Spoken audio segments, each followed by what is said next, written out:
Finally this hour, time for your weekly can't miss list to look at all the movies, shows, and songs you need to see and hear this weekend. Joining us, entertainment journalist, pop culture expert, friend of the show, Brian Balthazar. Brian, good to have you with us. Let's start big in the theaters, the highly anticipated Supergirl movie. Superhero movies have had some mixed fortunes in the last few years. Of course, if you saw Superman recently, you saw she made an appearance at the end. So what are we hearing about this one?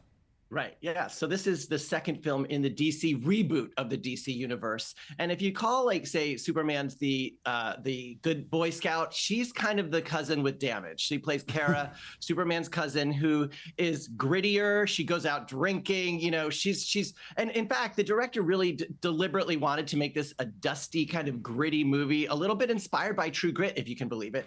She goes out on a quest to help a young girl whose father is killed, but then the dog Crypto is poisoned, and as a dog dad, I can say Dems are fighting words. So she's out to avenge a death, hopefully save her dog. And again, like you said, this is a test of the DC universe. We've seen a lot of superhero movies and reboots and remakes and sequels. And, you know, there's been a lot of eyes on these kind of franchises to see if they can hold up. And this will be a real test this weekend. We'll see. And we all have a Supergirl in our lives, so someone who's gone through a lot. All right, let's get to Lucky Strike here. It's set in World War II. It's based on a true story about an American who outwitted a group of German soldiers with only his radio. Tell us more about the story here. Right. I couldn't have said it better myself. Scott Eastwood stars in this. Again, you know, this is an interesting where, you know, younger audiences, the primary audience that goes to the movies right now is 18 to 44, 49 or so. So it'll be interesting to see if they want to go to see a film in theaters about the Battle of the Bulge. But this is really a survival movie as much as it is about the war itself. You know, it's how his character, as you said, based on a true story,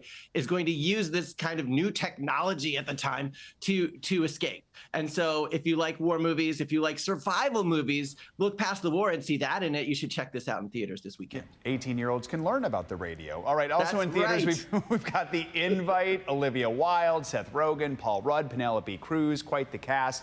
It's an unhappily married couple inviting their neighbors over for dinner. It's been described as not a date movie. What more should we know?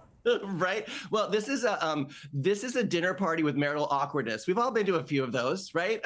They can be entertaining. This is actually based on a popular film in Mexico that has been remade for America here, actually co-rewritten by Rashida Jones.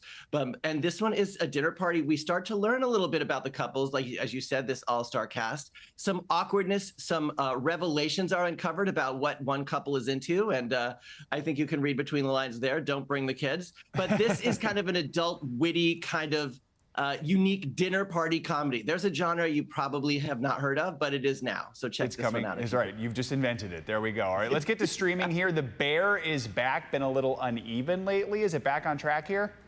Well, time will tell, and you'll be able to watch all 8 episodes on Hulu. You know, this has been, the clock is running out literally and figuratively. You know, this is the final season, and where we left this story, the literal clock on how long this restaurant was going to be funded was ticking. And so now the pressure is on. Is Carmy going to stay in the business?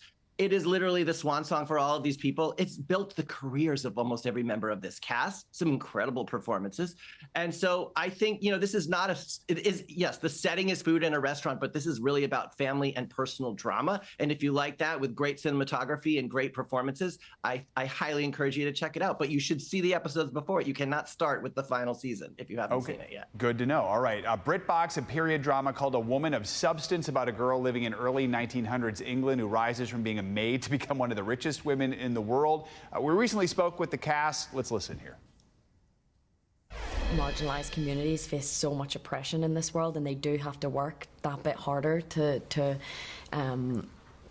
triumph. And I think that's an amazing lesson for all of us to take. She uses her brain at a time when women weren't allowed to use their brain. Real quick, what should we know about this, Brian?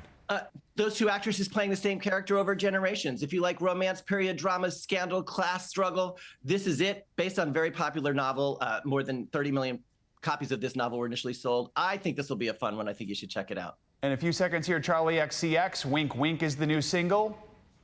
She's saying she's a good girl now. Wink, wink. That's basically it in a nutshell. Check it out. 3rd song on her album that's coming out on the 24th. All right. Wink, wink, Brian. Thank you so much. Appreciate it.